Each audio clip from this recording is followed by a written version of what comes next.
द्रौपदी पांचों पांडवों को क्यों मारना चाहती थी? जी हाँ दोस्तों, आज आप इस कथा को पहली बार सुन रहे हैं कि द्रौपदी पांचों पांडवों को क्यों मारना चाहती थी।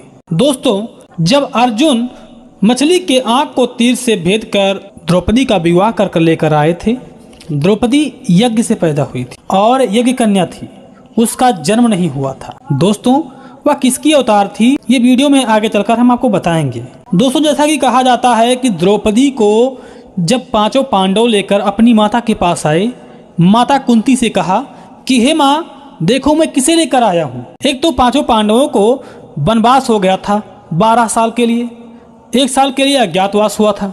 इस वजह से वो लोग वन में रहते थे, भिक्षा मांगकर अपना गुजारा करते थे। माता ने सुना कि कुछ मांग कर लेकर आए होंगे बेटे मेरे, इसलिए उन्होंने कहा पुत्रों आपस में बांट लो। लेकिन उनको क्या पता था कि मेरे मुख से क्या निकल गया। पांडव ने कहा हे माता, आपने क्या अनर्थ कर दिया। मैं जिसे लेकर आया हूँ वो कोई वस्तु नहीं है, वो एक नारी है और मैं इसे कैसे बंटवारा कर लूँ। हे माता, आपको ऐसी आज्ञा नहीं देनी चाहिए थी। माता ने कहा मेरा वचन है बेटा, अब निकल गया मुख से तो उसे कैसे वापस करूँ। इतने में ही स्वयं भगवान श्री कृष्ण वहां प्रकट हो गए। भगवान श्री कृष्ण ने कहा कि पांचाली अब 5 पतियों की पत्नी बनकर रहेगी, लेकिन उसके कुछ नियम होंगे। जब वह किसी की पत्नी बनेगी तो 1 साल तक दूसरे जो पुरुष होंगे वह उसके ज्येष्ठ देवर कुछ भी रिश्ते में लेंगे, ऐसा बनकर रहेंगे। जब 1 साल पूरा होगा तो दूसरे की पत्नी बनेगी तो दूसरा जो बचेगा वो ज्येष्ठ देवर, इस तरह से लगेगा। सारे पांडव मान गए। दोस्तों, एक दिन की बात है, अर्जुन और उनकी पत्नी द्रौपदी एक साथ एक महल में बैठे थे। उसी बीच भीम आकर पहुंच गए। भीम ने देखा कि अर्जुन द्रौपदी का पैर दबा रहा है और भीम को इतना गुस्सा आया कि उन्होंने कहा अरे नीच, तुम एक स्त्री का पैर दबा रहे हो, तुम्हें लज्जा नहीं आती, तुम एक पुरुष होकर स्त्री जैसा व्यवहार कर रहे हो। लेकिन भीम को नहीं पता था कि सच्चाई क्या है, जो आगे आपको वीडियो में बताएंगे। अर्जुन कुछ बोलते इससे पहले भीम बहुत तेज से बोलने लगे और इस आवाज को सुनकर वहां पर स्वयं धर्मराज युधिष्ठिर पहुंच गए। धर्मराज युधिष्ठिर सारी बातों को जानते थे, फिर भी वो चुप रहे। उन्होंने पूछा हे भीम, तुम इतना जोर से क्यों इतनी गुंजायमान की तरह से हल्ला कर रहे हो? शांत हो जाओ, जो बताना है ऐसे बता दो ना। उन्होंने कहा ये नीच एक औरत का पैर दबा रहा है। अर्जुन ऐसी गिरी हरकत कर सकता है, किसी औरत का पैर दबा सकता है? ये तो गलत है। तो धर्मराज ने कहा ये कौन सा गलत है? कोई गलत नहीं है। अगर कोई स्त्री थकी है, हारी है तो पति पैर दबा सकता है, इसमें क्या दिक्कत है? भीम को गुस्सा आया। उन्होंने कहा तुम लोग मेरी बातों को नहीं मानते हो, इसलिए मैं तुम लोगों को छोड़कर जा रहा हूँ। भीम चलते गए, जंगल में पहुंचे। रात्रि का समय हो चुका था। अब रात में कहाँ जाते, घना जंगल था। जंगल में एक पेड़ पर जाकर बैठ गए। वो जैसे पेड़ पर बैठे, उन्होंने देखा कुछ ही समय बाद एक झाड़ू लगाने वाला आता है। उस समय थोड़ा अंधेरा का समय हो ही रहा था और झाड़ू लगाकर पानी का फव्वारा मारकर फिर वहां पर त्रिपाल बिछाकर पंडाल लगाकर एक दरबार लगा दिया। देखते देखते वहां पर 33 कोटि के देवता पहुंच गए। देखते देखते वहां पर स्वयं भगवान श्री कृष्ण भी उपस्थित हो गए। ब्रह्मा, विष्णु, महेश जो भी थे सब उपस्थित हो गए। कुछ देर बाद द्रौपदी भी अपने हाथ में खड़ग लेकर वहां पहुंचती है। कहती है हे कृष्ण, तुमने मुझे पांडवों के रक्त को देने के लिए कहा था, जिससे मेरा खप्पर भर जाएगा, और मैं सबसे पहले भीम को मारना चाहती हूँ, क्योंकि भीम को मारकर मैं आधा खप्पर उसके ही रक्त से भर लूंगी। भगवान श्री कृष्ण ने कहा हे देवी, आप स्वयं जगदम्बा हैं, इसलिए मैं आपके वचन का पालन करूंगा। आप इतना क्रोधित ना हो। अभी जल्द ही एक महायुद्ध होने वाला है, उसमें हजारों सेनाएं मरेंगी, लाखों की तादाद में मरेंगी। जितना चाहना उतना आप खप्पर भर लेना। पांडव भी उसी में होंगे, आपकी सारी मुराद पूरी होंगी माता। द्रौपदी ने कहा ठीक है माधव, अगर आप ऐसा कहते हो तो मैं जा रही हूँ, लेकिन अब मैं दोबारा आपसे आज्ञा नहीं मांगूंगी। भगवान कन्हैया ने कहा ठीक है आप जाइए, मैंने जैसा कहा है वैसा होगा। कुछ देर बाद वहां से द्रौपदी चली गई। सारे देवता चले गए, स्वयं भगवान श्री कृष्ण भी चले गए। रात्रि का समय था। भीम के अंदर डर पैदा हुआ। उन्होंने सोचा कि ये तो मुझे मार भी डालेगी, मेरे भाइयों को भी मार डालेगी, मेरा पूरे भाई नष्ट हो जाएंगे। इसलिए मुझे जाकर सबसे पहले अपने भाइयों को बताना चाहिए, इसके बारे में विचार करना चाहिए कि द्रौपदी कौन है, क्यों मारना चाहती है। और फिर वो चले। तभी देखा कि उनके पीछे बहुत महाभयानक राक्षस आ रहा है दौड़ता हुआ। भीम से काफी बलशाली और बहुत बड़ा शरीर वाला था, भयानक था। भीम ने देखा, भागना शुरू कर दिया। उनके पीछे वो राक्षस उनके पीछा करने लगा। अचानक एक नकटासुर नाम का राक्षस, जिसका नाक कटा हुआ आगे बैठा और विश्राम कर रहा है पहाड़ के खोई में। अब भीम ने देखा कि आगे भी राक्षस, पीछे भी राक्षस। अब तो आगे खाई या फिर कुआं, कहाँ जाएंगे। भीम दौड़ते हुए उसी राक्षस के पास गए जहाँ वो बैठा था नकटासुर। उन्होंने कहा, हे मामा, प्रणाम करता हूँ। तो राक्षस ने कहा, अरे भांजे, कहाँ से आ रहे हो, कौन हो तुम? भीम ने कहा, हे मामा श्री, परिचय बाद में जान लेना, पहले आप मुझे बचा लीजिए क्योंकि मैं बहुत कष्ट में हूँ। एक महाविशालकाय राक्षस मेरा पीछा करता हुआ आ रहा है, अगर आप नहीं बचाएंगे तो मुझे खा लेगा। उस राक्षस ने भीम को ले जाकर अपने पीठ के पीछे खड़ा कर दिया। राक्षस ने जब राक्षस को ही देखा तो वहाँ से चला गया उल्टे मुंह करके। भीम बाहर आए, फिर नकटासुर पूछता है, अरे भांजे, कौन हो तुम? तो उन्होंने कहा, मामा, आप मेरे मामा हैं और मैं आपका भांजा हूँ, अब परिचय न पूछे। राक्षस ने कहा, ठीक है भांजे। भीम ने कहा, हे मामा, आपका नाक कैसे कट गया? राक्षस ने कहा, हे भांजे, कुंती का पुत्र जिसका नाम अर्जुन है, उसने मुझसे युद्ध करके मेरा नाक काट दिया। मैंने सुना है कुंती के 5 पुत्र हैं। मैं तब से 5 पुत्रों को ढूंढ रहा हूँ कि वो 5 पुत्र मिल जाएं और मैं उनको खाकर तृप्त हो जाऊं, लेकिन वो मिले नहीं और मैं तब से ढूंढता रह गया। भीम डर गए। भीम ने कहा कि ये क्या कर दिया मैंने, अब भी मैं मुसीबत में ही फंसा हूँ। फिर सुबह हो गई।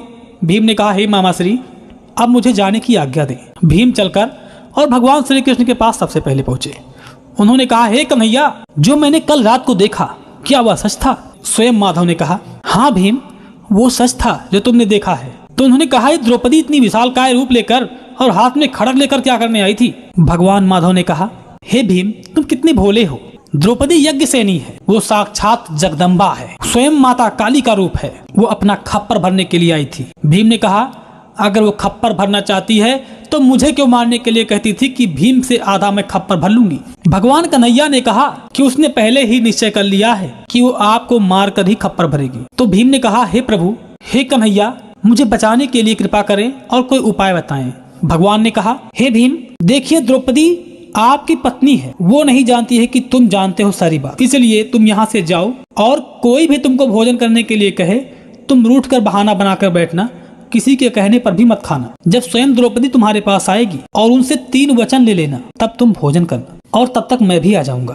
भीम ने कहा, जैसी आज्ञा माधव, आप जैसा कहते हैं वैसा ही होगा। भीम वहाँ से चले और अपने घर में आ गए। सबसे पहले माता कुंती आई, उनका हाल चाल लेती है, फिर कहती है, हे पुत्र, भोजन कर लीजिए। लेकिन भीम ने कहा, मैं भोजन नहीं करूंगा। कुछ देर बाद स्वयं धर्मराज आए। धर्मराज ने कहा कि भाई भोजन कर लीजिए, मुझसे गलती हुई तो क्षमा मांगता हूँ। भीम ने कहा कि मैं भोजन नहीं करूंगा। स्वयं अर्जुन आए, नकुल आए, सहदेव आए, लेकिन किसी की बात उन्होंने नहीं माना। अंत में द्रौपदी सच धज कर वहां पर पहुंचती है और कहती है कि आप क्यों रूठे हैं, भोजन कर लीजिए। भीम ने कहा, भोजन तो कर लूंगा, लेकिन मैं आपसे वचन लेना चाहता हूँ कि मैं जो मांगूंगा वो आप देंगी। द्रौपदी ने सोचा कि भगवान सूर्य का दिया हुआ मेरे पास पात्र है और भीम तो ऐसा है जो भोजन के लिए कुछ भी कर देता है, इतना खाने वाला व्यक्ति है, और क्या मांगेगा? कोई स्वादिष्ट भोजन मांगेगा, कोई व्यंजन मांगेगा, वो तो बना के दे ही दूंगी। उन्होंने सोचा कि मेरे पास अच्छे पात्र है, वहां पर जो भी बनाऊंगी तुरंत बन जाएगा। लेकिन उनको ये नहीं ध्यान दिया उन्होंने कि भीम क्या मांगना चाहता है। भीम ने कहा, हे देवी, मैं हाथ जोड़कर आपसे विनती करता हूँ कि मेरे 5 भाइयों को स्वयं मुझे भी साथ में लेकर आप अभय दान दे दीजिए, उन्हें न मारिए, क्योंकि आप वचन दे चुकी हैं। देवियां वचन दे देती थी, उस समय द्वापर युग की बात थी, वचन की हमेशा लाज रखते थे, चाहे दुश्मन के घर के हों या फिर कोई उनके दोस्त ही क्यों ना हो।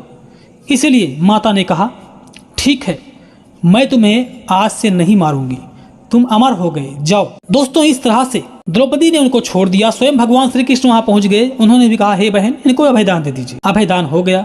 दोस्तों, कुछ दिन बाद बहुत विशालकाय युद्ध हुआ। उस विशालकाय युद्ध में हजारों की तादाद में सेनाएं मरने लगी। एक दिन स्वयं धर्मराज युधिष्ठिर भगवान श्री कृष्ण से पूछते हैं, हे माधव, हम लोग इतना युद्ध करते हैं, इतना रक्तपात होता है, इतनी शरीरें नष्ट होती हैं, न जाने कितने घोड़े हाथी सब मारे जाते हैं, इनका रक्त और इनकी सारी जो शरीर है कहाँ गायब हो जाती। भगवान ने कहा, आप देखना चाहते हैं या फिर कथा के रूप में सुना दूं? धर्मराज ने कहा, नहीं प्रभु, मैं देखना चाहता हूँ। प्रभु ने कहा कि आप जाइए, आधी रात के समय में एक झाड़ी के पीछे छुप जाना, कुरुक्षेत्र में आप देखना कि क्या क्या हो रहा है। अगर कोई तुम्हें मारने के लिए झपटे तो तुरंत उसके पैरों में लिपट कर उसे प्राण की भीख मांग लेना, वो तुमको छोड़ देगा। धर्मराज युधिष्ठिर अपने पालतू कुत्ते के साथ उस कुरुक्षेत्र में जाकर पहुंचे और एक झाड़ी के पीछे छुप गए। द्रौपदी यहाँ से पहुंचती है, अपना खप्पर भरती है और हजारों लाशों को एक तरफ गायब कर देती है। इसके बाद जब इस तरह से देखा तब तक अचानक कुत्ता बाहर निकल आता है। द्रौपदी देखती है कि कुत्ता क्या कर रहा है, इसका मतलब कोई पुरुष यहाँ पर छुपा हुआ है। द्रौपदी दौड़ती है अपना खड्ग लेकर। उसी समय स्वयं धर्मराज उपस्थित हो जाते हैं और पैरों में गिर पड़ते हैं कि हे देवी मुझे क्षमा करें। देवी ने देखा स्वयं धर्मराज युधिष्ठिर यहाँ पर खड़े हुए हैं। देवी ने कहा ठीक है, मैं तुम्हें अमर होने का वरदान देती हूँ। कुत्ता तो पहले से अमर था क्योंकि वो स्वयं यमराज का रूप था। इसलिए दोस्तों धर्मराज युधिष्ठिर सशरीर स्वर्ग जाते हैं। लेकिन रही बात कि अपनी खप्पर क्यों नहीं भर पाई द्रौपदी, तो उसको बताते हैं। कलयुग में वही पांचों पांडव आल्हा, उदल, मलखान, ब्रह्मा और जो भी थे पांचों लोग यहाँ पर प्रकट हुए थे। उन्होंने कहा था हे प्रभु हम लोग युद्ध तो करे हैं लेकिन मुझे अभी तक तृप्ति नहीं हुई है। इसलिए वो लोग कलयुग में आए और पृथ्वीराज चौहान की पुत्री बेला, जिसका गौना नहीं आया था, और उनसे युद्ध करके ही विवाह किया गया था। बेला ने एक पत्र के माध्यम से उदल के पास भेजा कि जाओ और मेरा गौना लेकर आओ। उदल ब्रह्मा के साथ में गए और वहीं पर उदल से वहां पर जाकर युद्ध हो गया। गौना के तरफ में उदल भी मारे गए, ब्रह्मा भी मारे गए और ब्रह्मा का सिर काट कर वही बेला लेकर आती है और चिता पर सती हो जाती है। और वो बेला कोई और नहीं द्रौपदी थी।